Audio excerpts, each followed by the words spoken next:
जय हिंद। नमस्कार साथियों, आप सभी लोगों का मोस्ट वेलकम है आज के इस नए क्लास में। साथियों, आज के इस क्लास में हम सभी लोग जो है पढ़ने वाले हैं एसएससी जीडी कांस्टेबल एग्जाम 2026 के लिए मोस्ट इम्पोर्टेंट क्वेश्चन को, जो कि साथियों आपके एसएससी जीडी कांस्टेबल एग्जाम 2026 के एग्जाम में साथियों 100% जो है साथियों ये सभी प्रश्न आने वाले प्रश्न हैं। तो साथियों आप सभी लोग जो इस क्लास को बिल्कुल अच्छी तरीके से लास्ट तक देखिएगा और इस क्लास में दिए जाने वाले इन सभी प्रश्न को आप अच्छे से जरूर याद कर लीजिएगा, जिससे कि आप जो है अपने एग्जाम में सभी क्वेश्चन को साथियों आसानी तरीके से जो है बना पाएंगे। तो चलिए साथियों क्लास को स्टार्ट करते हैं।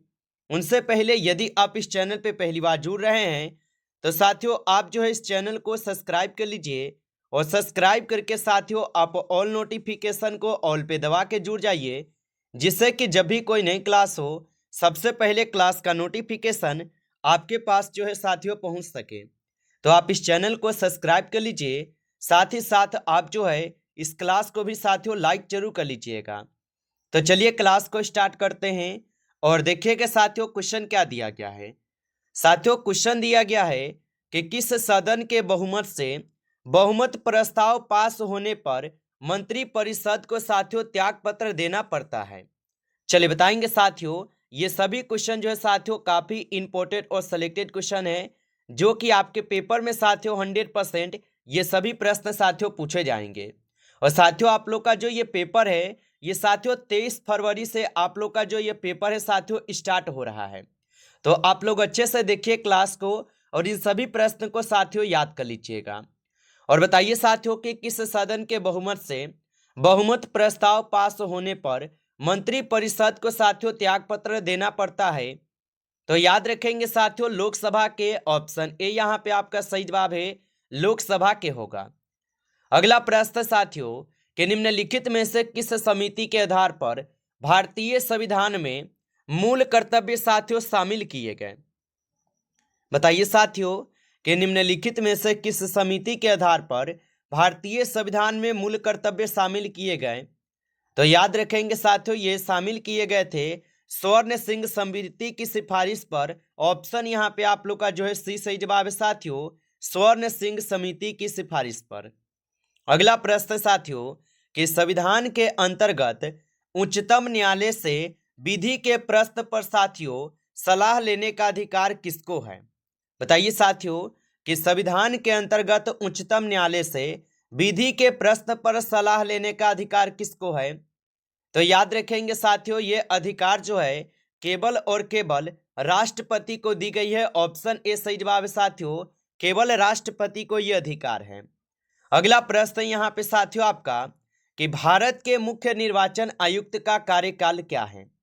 बताइए साथियों, और ये सभी क्वेश्चन जो है साथियों काफी इंपॉर्टेंट और वीवीआईपी सेलेक्टेड क्वेश्चन लिए गए हैं, जो कि आपके पेपर में साथियों 100% ये सभी प्रश्न आपको देखने को मिलेंगे। आप लोग अच्छे से इन सभी प्रश्न को याद कर लीजिएगा।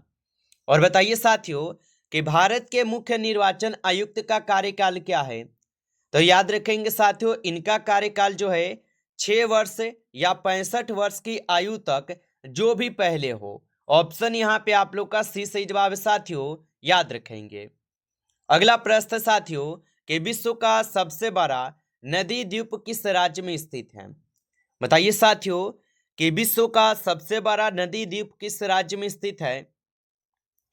तो याद रखेंगे साथियों ये हो जाएंगे आपके असम में। ऑप्शन यहाँ पे बी सही जवाब है साथियों, असम में होगा। अगला प्रश्न देखेंगे कि भारत में विदेशी विनिमय संचय का रख रखाव किसके द्वारा जो है साथियों किया जाता है। चलिए बताएंगे साथियों कि भारत में विदेशी विनिमय संचय का रख रखाव किसके द्वारा किया जाता है। तो साथियों ये की जाती है रिजर्व बैंक ऑफ इंडिया के द्वारा। ऑप्शन ए सही जवाब है, रिजर्व बैंक ऑफ इंडिया के द्वारा। अगला प्रश्न साथियों कि इको मार्क पुरस्कार किन भारतीय उत्पादों को साथियों दिया जाता है। बताइए साथियों कि इको मार्क पुरस्कार किन भारतीय उत्पादों को दिया जाता है। तो याद रखिएगा साथियों पर्यावरण के प्रति मैत्रीपूर्ण हो उनको दी जाती है। ऑप्शन यहाँ पे सी सही जवाब है साथियों, याद रखेंगे। अगला प्रश्न यहाँ पे है कि निम्नलिखित में से किस देश की सीमा भारत की सीमा से साथियों नहीं लगती है। चलिए बताएंगे साथियों कि निम्नलिखित में से किस देश की सीमा भारत की सीमा से नहीं लगती है। तो याद रख लीजिएगा साथियों, मालदीव की नहीं लगती है। ऑप्शन यहाँ पे डी सही जवाब है, याद रखेंगे। अगला प्रश्न साथियों कि यूनेस्को द्वारा निम्नलिखित में से किस क्षेत्र में योगदान के लिए साथियों यहाँ पे कलिंग पुरस्कार दिया जाता है। बताइए साथियों, तो यूनेस्को द्वारा निम्नलिखित में से किस क्षेत्र में योगदान के लिए कलिंग पुरस्कार दिया जाता है। तो याद रखेंगे साथियों, विज्ञान के क्षेत्र में दी जाती है। ऑप्शन डी सही जवाब है, विज्ञान के क्षेत्र में होगा। अगला प्रश्न साथियों यहाँ पे कि एमनेस्टी इंटरनेशनल एक विश्वव्यापी संगठन है जिसका साथियों कार्य क्षेत्र क्या है। बताइए आप सभी लोग, तो एमनेस्टी इंटरनेशनल एक विश्वव्यापी संगठन है जिसका साथियों कार्य क्षेत्र क्या होगा। तो साथियों जिसका कार्य क्षेत्र मानव अधिकार होगा। ऑप्शन यहाँ पे आप लोग का सही जवाब है, मानव अधिकार। अगला प्रश्न साथियों कि अंतरिक्ष में भेजा गया भारत का प्रथम उपग्रह था। बताइए साथियों आप सभी लोग कि भारत में भेजा गया भारत का प्रथम यहाँ पे उपग्रह कौन था। तो अंतरिक्ष में भेजा गया भारत का प्रथम उपग्रह साथियों कौन हो जाएंगे। तो याद रखिएगा साथियों, यहाँ पे हो जाएंगे आर्यभट्ट। ऑप्शन ए सही जवाब है, यहाँ पे आपका आर्यभट्ट हो जाएगा। अगला प्रश्न साथियों कि लाला लाजपत राय निम्नलिखित में से किसके विरुद्ध जो है साथियों प्रदर्शन में घातक रूप से घायल हुए थे। बताइए साथियों, तो लाला लाजपत राय निम्नलिखित में से किसके विरुद्ध प्रदर्शन में घातक रूप से घायल हुए थे। तो याद रखेंगे साथियों, साइमन कमीशन के विरुद्ध में। ऑप्शन यहाँ पे आप लोग का डी सही जवाब है साथियों, साइमन कमीशन के विरुद्ध में होगा। अगला प्रश्न साथियों यहाँ पे कि भारत के किस वायसराय की हत्या अंडमान निकोबार द्वीप समूह में भ्रमण के दौरान साथियों एक दंडित अपराधी द्वारा जो साथियों की गई थी। बताइए साथियों, तो भारत के किस वायसराय की हत्या अंडमान निकोबार द्वीप समूह में भ्रमण के दौरान एक दंडित अपराधी द्वारा साथियों की गई थी। तो आप याद रख लेंगे साथियों, ये किए गए थे आपके लॉर्ड मेयो की हत्या। ऑप्शन यहाँ पे आप लोग का सी सही जवाब है। अगला प्रश्न साथियों कि भारत में प्रकाशित प्रथम समाचार पत्र कौन सा था। बताइए साथियों, तो भारत में प्रकाशित प्रथम समाचार पत्र कौन सा था। तो याद रख लेंगे साथियों, ये प्रथम समाचार पत्र थे आपके the Bengal Gazette. Option A सही जवाब है, यहाँ पे आपका द बंगाल गजट है। अगला प्रश्न है कि मिट्टी के घड़े में निम्नलिखित में से किस क्रिया के कारण जो साथियों जल ठंडा रहता है। बताएंगे साथियों, तो मिट्टी के घड़े में निम्नलिखित में से किस क्रिया के कारण जल ठंडा रहता है। तो याद रखेंगे साथियों, ये रहते हैं आपके किसके कारण, तो वाष्पीकरण के कारण रहते हैं ठंडा। ऑप्शन यहाँ पे बी सही जवाब है, वाष्पीकरण के कारण हो जाएगा। अगला प्रश्न साथियों कि निम्नलिखित में से कौन सा विकल्प यहाँ पे गलत है। बताइए साथियों, और साथियों आप लाइक नहीं किए होंगे इस क्लास को, तो आपसे छोटा सा रिक्वेस्ट है, आप इस क्लास को साथियों ज़्यादा से ज़्यादा आप लाइक कर लीजिए।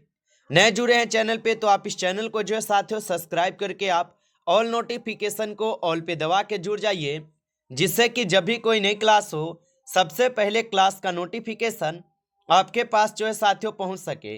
तो आप इस चैनल को सब्सक्राइब जरूर कर लीजिएगा। और बताएंगे साथियों कि निम्नलिखित में से कौन सा विकल्प यहाँ पे साथियों गलत है। तो साथियों यहाँ पे जो है कौन सा विकल्प गलत है। तो साथियों यहाँ पे आप लोग का बारदोली सत्याग्रह जो है 1930 में नहीं हुआ था। ऑप्शन डी यहाँ पे आप लोग का गलत दिया गया है। अगला प्रश्न है कि डीएनए के द्विकुंडलित प्रारूप को पहली बार किसने साथियों प्रस्तावित किया था। बताइए साथियों, तो डीएनए के द्विकुंडलित प्रारूप को पहली बार किसने साथियों प्रस्तावित किया था। तो याद रखिएगा साथियों, यहाँ पे इस क्वेश्चन का सही जवाब वाटसन तथा क्रिक ने किया था। ऑप्शन ए सही जवाब है, वाटसन तथा क्रिक किए थे। ऑप्शन ए सही जवाब है।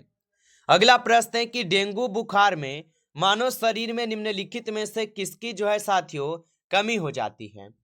बताइए साथियों, तो डेंगू बुखार में मानव शरीर में निम्नलिखित में से किसकी कमी हो जाती है। तो याद रखेंगे साथियों, प्लेटलेट्स की कमी हो जाती है डेंगू बुखार में। ऑप्शन ए सही जवाब है, प्लेटलेट्स की कमी हो जाती है। अगला प्रश्न साथियों कि कंप्यूटर का सबसे महत्वपूर्ण भाग है? बताइए साथियों। तो कंप्यूटर का जो सबसे महत्वपूर्ण भाग है साथियों कौन सा है? तो याद रखिएगा साथियों, कंप्यूटर का सबसे महत्वपूर्ण भाग जो है सीपीयू हो जाएंगे। ऑप्शन ए यहाँ पे आप लगा रहे हैं तो सही जवाब है सीपीयू होगा। अगला प्रश्न है साथियों कि जब बर्फ पिघलती है तब क्या होता है? बताइए साथियों। तो जब बर्फ पिघलती है तब क्या होता है? तब साथियों यहाँ पे जो है आयतन घटता है। ऑप्शन यहाँ पे बी करेंगे सही जवाब। आयतन जो है साथियों घटता है, याद रखेंगे। अगला प्रश्न है कि निम्नलिखित में से कौन सा विकल्प यहाँ पे गलत है? चलिए बताइए साथियों कि निम्नलिखित में से कौन सा विकल्प यहाँ पे गलत दी गई है? तो गलत जो है साथियों कौन हो जाएंगे? तो अर्जेंटीना जो ये प्रेयरी में नहीं है। ऑप्शन यहाँ पे आप लोग का डी सही जवाब है, ये गलत विकल्प है। अगला प्रश्न है कि पर्णहरित में निम्नलिखित में से कौन सा तत्व साथियों पाया जाता है? तो साथियों पर्णहरित में निम्नलिखित में से कौन सा तत्व पाया जाता है? तो याद रखिएगा साथियों, यहाँ पे पाए जाते हैं मैग्नीशियम। ऑप्शन सी सही जवाब है, मैग्नीशियम पाई जाती है। अगला प्रश्न है कि निम्नलिखित में से नेपाल देश की सबसे ऊंची चोटी कौन सी है? चलिए बताइए साथियों। तो निम्नलिखित में से नेपाल देश की सबसे ऊंची चोटी कौन सी है? तो याद रख लेंगे साथियों सागरमाथा, जो कि नेपाल की सबसे ऊंची चोटी है सागरमाथा, याद रखिएगा साथियों। अगला प्रश्न है कि बुध चरित किसकी रचना है? चलिए बताएंगे साथियों कि बुध चरित जो है साथियों ये किसकी रचना है? तो साथियों बुध चरित जो है साथियों ये रचनाएं हो जाएंगे आपके अश्व घोष के। ऑप्शन यहाँ पे बी सही जवाब है, अश्व घोष के। अगला प्रश्न है कि निम्नलिखित में से किस राज्य का नेतृत्व चेराब है? बताइए साथियों। तो निम्नलिखित में से किस राज्य का नेतृत्व चेराब है? तो याद रखेंगे साथियों ये मिजोरम के होंगे। ऑप्शन सी सही जवाब है, मिजोरम के हो जाएंगे। अगला प्रश्न साथियों कि H2O में हाइड्रोजन और ऑक्सीजन के परमाणु भारों का साथियों अनुपात क्या होगा? बताइए साथियों। तो H2O में हाइड्रोजन और ऑक्सीजन के परमाणु भारों का जो अनुपात होता है साथियों ये हो जाएंगे आपके 1:2। यहाँ पे ऑप्शन जो है साथियों आप लोगों का साथियों सी दिया गया, सही जवाब याद रखेंगे। अगला प्रश्न है कार्बन डाइऑक्साइड में कार्बन और ऑक्सीजन के परमाणु भारों का अनुपात क्या होगा? तो साथियों कार्बन डाइऑक्साइड में कार्बन और ऑक्सीजन के परमाणु भारों का जो अनुपात होता है साथियों ये होते हैं 3:8। ऑप्शन बी करेंगे सही जवाब साथियों, 3:8 होता है, याद रखिएगा। अगला प्रश्न साथियों कि निम्नलिखित में से ओस्लो किस राष्ट्र की साथियों राजधानी है? बताइए साथियों। तो निम्नलिखित में से ओस्लो किस राष्ट्र की राजधानी है? तो याद रखेंगे साथियों ये नॉर्वे के हो जाएंगे। ऑप्शन सी सही जवाब है, नॉर्वे के होगा। अगला प्रश्न साथियों कि प्रथम भारतीय नोबेल पुरस्कार विजेता कौन था? चलिए बताएंगे साथियों। तो प्रथम भारतीय नोबेल पुरस्कार विजेता कौन थे? तो याद रखिएगा साथियों प्रथम भारतीय नोबेल पुरस्कार विजेता जो है साथियों रविंद्रनाथ टैगोर है। ऑप्शन डी कीजिएगा, सही जवाब रविंद्रनाथ टैगोर है। अगला प्रश्न साथियों कि भारत क्या है? चलिए बताइए साथियों। तो साथियों भारत जो है ये क्या हो जाएंगे? तो साथियों भारत जो है ये पूर्णतः उत्तरी गोलार्ध में स्थित है। ऑप्शन यहाँ पे डी सही जवाब है साथियों, याद रखेंगे। अगला प्रश्न है और प्रश्न साथियों की वार्षिक मामल्लपुरम नृत्य महोत्सव जिसमें भारतीय शास्त्रीय नृत्य भरतनाट्यम, कुचिपुड़ी, कथक, मोहिनी अट्टम, ओडिसी और कथकली के प्रदर्शन शामिल है साथियों ये डैश में आयोजित किया जाता है? तो साथियों ये सभी नृत्य जो है ये शामिल की जाती है तमिलनाडु में। ऑप्शन डी कीजिएगा साथियों, सही जवाब तमिलनाडु में शामिल की जाती है। अगला प्रश्न साथियों यहाँ पे कि माइकल फैराडे ने विद्युत ट्रांसफार्मर और जनरेटर के पीछे सिद्धांत विद्युत चुंबकीय प्रेरणा की खोज कब की थी? तो माइकल फैराडे ने विद्युत ट्रांसफार्मर और जनरेटर के पीछे सिद्धांत विद्युत चुंबकीय प्रेरणा की खोज कब की? तो साथियों इनकी खोज किए गए थे आपके 1831 में। ऑप्शन यहाँ पे साथियों डी सही जवाब है, 1831 में। अगला प्रश्न है कि चोल राजाओं का शासन कहां पर था? बताइए साथियों। तो साथियों चोल राजाओं का जो शासन था साथियों ये कहां पर था?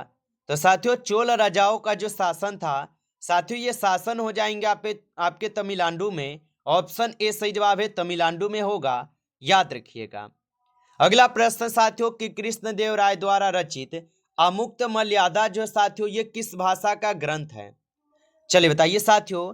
तो कृष्णदेव राय द्वारा रचित अमुक्त मर्यादा किस भाषा का ग्रंथ है? तो याद रखेंगे साथियों ये तेलुगु के ग्रंथ है। ऑप्शन डी सही जवाब है, तेलुगु के ग्रंथ है। अगला प्रश्न है कि लिंगराज मंदिर जो है ये कहाँ स्थित है? बताइए साथियों कि लिंगराज मंदिर जो साथियों कहाँ स्थित है?